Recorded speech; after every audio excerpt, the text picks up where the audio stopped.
Hi friends, welcome back to our channel. ఆహా అద్భుత. ఈరోజు మనం గుడ్లు ఎండు రొయ్యల కర్రీ ఎలా తయారు చేసుకోవాలో చూద్దాం.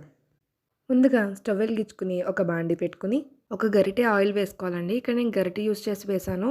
మీరైతే ఒక 3 టేబుల్ స్పూన్స్ అయితే సరిపోతుందండి. ఆయిల్ హీట్ అయిన తర్వాత 1 టేబుల్ స్పూన్ జీలకర్ర, క్లీన్ చేసి పెట్టుకున్న ఎండు రొయ్యలు వేసుకుని బాగా ఫ్రై చేసుకోవాలి. ఆ తర్వాత కొద్దిగా కరివేపాకు, ఆనియన్స్, పచ్చిమిర్చి యాడ్ చేసుకుని బాగా ఫ్రై చేసుకోవాలి. ఇక్కడ నేను 4 మీడియం సైజ్ ఆనియన్స్, 4 పచ్చిమిర్చి తీసుకున్నానండి. ఆనియన్స్ ఫ్రై అయిన తర్వాత హాఫ్ టేబుల్ స్పూన్ పసుపు వేసుకుని ఒకసారి కలుపుకోవాలి.